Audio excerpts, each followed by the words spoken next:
પ્રાયોજક છે cancer healer centre, a new beginning. ખેડાના નડિયાદમાં ખુલ્લા વાયરોને સ્વિચ બોર્ડ હટાવી લેવાયા. ટીવીના અહેવાલના પડ્યા પડઘા. ચંપા તલાવડી પાસે ખુલ્લામાં વીજ વાયરો પડ્યા હતા. નજીકમાં જ આંગણવાડી હોવાથી બાળકો ઉપર હતું જોખમ. ચિંતાજનક સ્થિતિ અંગે ટીવીના અહેવાલ પ્રસારિત કર્યા બાદ 48 કલાકમાં કામગીરી કરાઈ. દક્ષિણ આફ્રિકાના જોહાનિસબર્ગમાં બીએપીએસ સ્વામિનારાયણ હિન્દુ મંદિર અને સાંસ્કૃતિક પરિસરની પ્રાણ પ્રતિષ્ઠા ઉદ્ઘાટન કરાયું.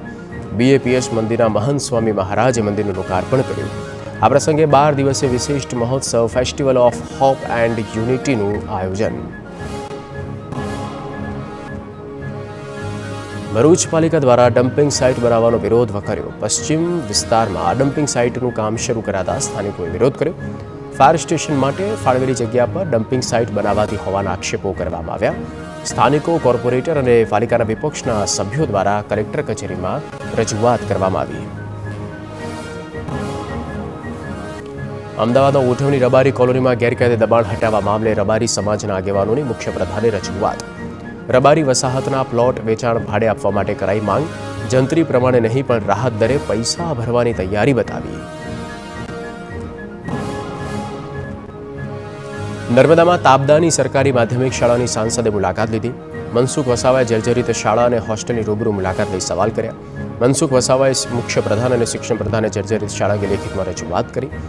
શિક્ષક, રસોઈયા, ક્લાર્ક સહિતના સ્ટાફની ભરતીની પણ માંગ કરી. બનાસકાંઠાના પાલનપુરની જિલ્લા પંચાયત પરિસરમાં આવેલી સરકારી કચેરીઓ ભગવાન ભરોસે જોવા મળી. કલેક્ટર કચેરી, જનસેવા કેન્દ્ર, મામલતદાર, પ્રાંત કોર્ટ કચેરી સહિત 32 કચેરીઓમાં એક પણ સુરક્ષાકર્મી ઉપસ્થિત નહીં. સિક્યુરિટી ગાર્ડને ફરજનો ઓર્ડર ન આપવામાં આવ્યો હોવાનું સામે આવ્યું. પોલીસની ઢીલી નીતિના પરિણામે સરકારી કચેરીઓ અસુરક્ષિત.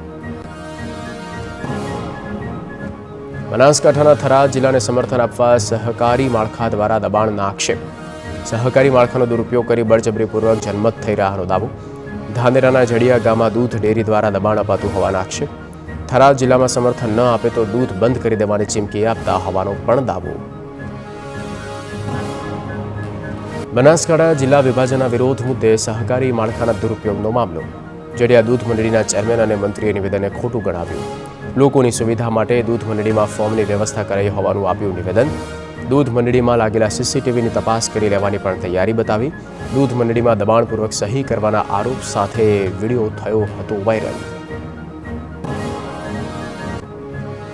બનાસકાંઠા જિલ્લાના વિભાજન મુદ્દે ભાજપ નેતા આમને સામને. વાવ થરાદના સમર્થનમાં 6000 અરજી આવી પહોંચતા વિવાદ સર્જાયો.